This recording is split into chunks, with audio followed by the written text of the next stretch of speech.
আর S Bengali ক্লাসরুমে সকলকে স্বাগত। আজকের ভিডিওতে আমি 2026 সালের প্রথম পর্যায়ক্রমিক পরীক্ষার মডেল প্রশ্নপত্র নিয়ে আলোচনা করব। আজকের ভিডিওতে থাকছে ক্লাস 8-এর বাংলা মডেল প্রশ্নপত্র নিয়ে আলোচনা। আজকের ভিডিওতে যে প্রশ্নগুলো নিয়ে আমি আলোচনা করব, আমি কখনোই বলবো না যে এই প্রশ্নগুলোই তোমরা হুবহু পরীক্ষার খাতায় গিয়ে কমন পাবে। তবে একথা নিঃসন্দেহে বলতে পারি যে এই ভিডিওতে আলোচিত প্রশ্নগুলো ভীষণ গুরুত্বপূর্ণ প্রশ্ন, এগুলো পরীক্ষায় আসার মতো প্রশ্ন। তাই পরীক্ষা দিতে যাওয়ার আগে অন্তত একবার হলেও এই প্রশ্নের উত্তরগুলোতে চোখ বুলিয়ে যেও। তোমাদের সুবিধার জন্য বেশ কিছু প্রশ্নের উত্তর আমি এখানে করিয়ে দিয়েছি।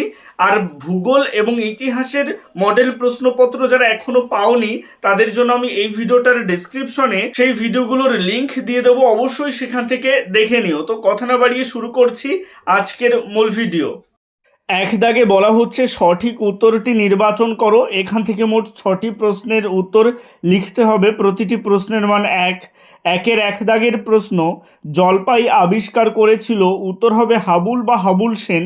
একের 2 দাগের প্রশ্ন, রাজহাঁসের ডিম আনার দায়িত্ব নিয়েছিল, উত্তর হবে পেলা। একের 3 দাগের প্রশ্ন, একদা আরব জাতির সহিত সংগ্রাম হয়েছিল, উত্তর হবে মুরদের। একের 4 দাগের প্রশ্ন, চন্দ্রগুপ্ত ওকে নির্বাসিত করেছিল, উত্তর হবে ধননন্দ। একের 5 দাগের প্রশ্ন, পাঠানদের পস্তু ভাষার সর্বশ্রেষ্ঠ কবির নাম, উত্তর হবে খুশাল খাঁ খট্টক। একের 6 দাগের প্রশ্ন, তোমারই কি এমন ভাগ্য বাঁচিয়ে যাবে সকল ড্যাশ, উত্তর হবে জখম। একের 7 দাগের প্রশ্ন, যেখানে কেউ শঙ্কা করে না সেখানে হয়, উত্তর হবে জাহাজ ডুবি। একের 8 দাগের প্রশ্ন, সবুজ জামা পরলে তোতাইয়ের ডালে এসে বসবে, উত্তর হবে প্রজাপতি। একের 9 দাগের প্রশ্ন, তার কোলের ওপর নেমে আসবে 1, 2, 3 ড্যাশ ফুল, উত্তর হবে লাল নীল ফুল। এবারে চলে আসছি 2 দাগে। এখানে বলা হচ্ছে একটি বাক্যে উত্তর দাও, প্রতিটি প্রশ্নের মান 1। এখান থেকে মোট 4টি প্রশ্নের উত্তর লিখতে হবে। 2-এর 1 দাগের প্রশ্ন, রাজার প্রতি রাজার আচরণ উদ্ধৃতাংশের বক্তাকে, উত্তর হবে রাজা পুরু।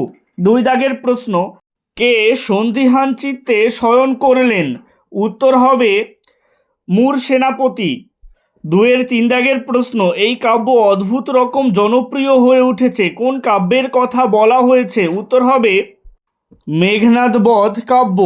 2-এর 4 দাগের প্রশ্ন, পটলডাঙ্গার ছেলেরা কি করে, উত্তর হবে পটলডাঙ্গার ছেলেরা কিছুতেই ঘাবড়ায় না, চাটুজ্যেদের রোয়াকে বসে রোজ দুবেলা গন্ডায় গন্ডায় হাতি গন্ডার সাবাড় করে।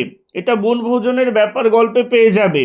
এবারে চলে আসছি 2-এর 5 দাগের প্রশ্ন। এখানে বলা হচ্ছে সেইটে সবার চেয়ে শ্রেয়, কোনটি সবার চেয়ে শ্রেয়, উত্তর হবে জীবনের কঠিন পরিস্থিতিতে ভেসে থাকতে পারা বা টিকে থাকাকে শ্রেয় বলা হয়েছে।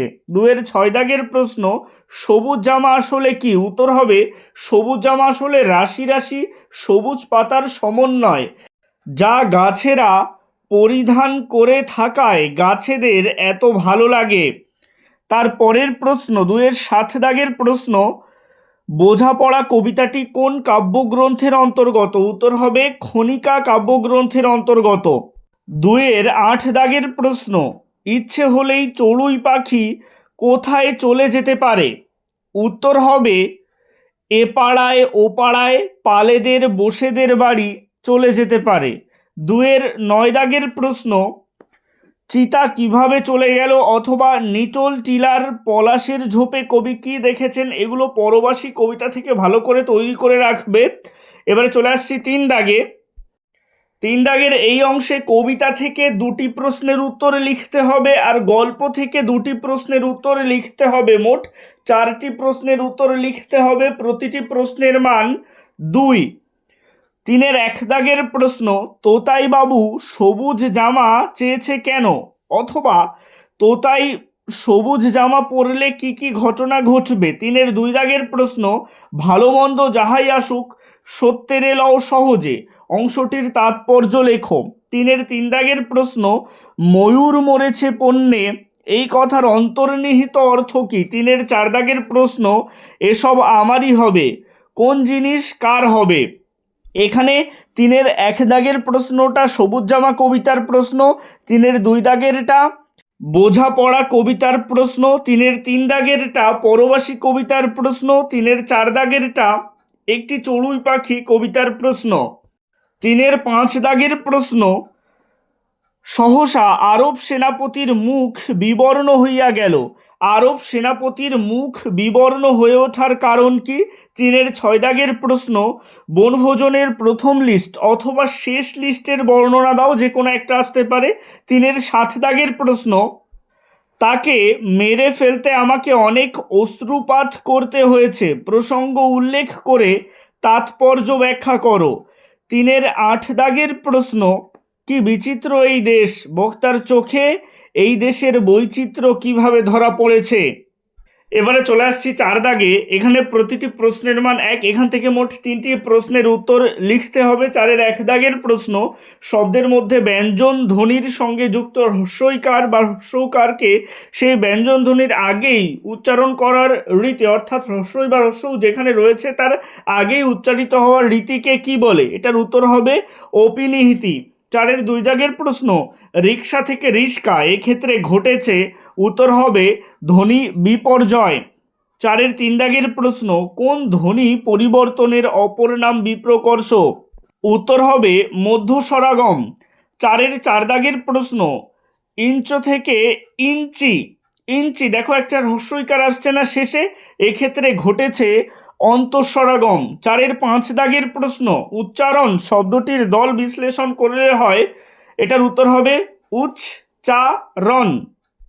এবারে চলে আসছি 5 দাগে। এখানে বলা হচ্ছে সংক্ষেপে উত্তর দাও, প্রতিটি প্রশ্নের মান 1, এখান থেকে মোট 5টি প্রশ্নের উত্তর লিখতে হবে। 5-এর 1 দাগের প্রশ্ন ধ্বনি পরিবর্তনের মূল কারণ কি? 5-এর 2 দাগের প্রশ্ন অপিনিহিতি কাকে বলে উদাহরণ দাও, অথবা এটা আসতে পারে যে অভিশ্রুতি কাকে বলে উদাহরণ দাও।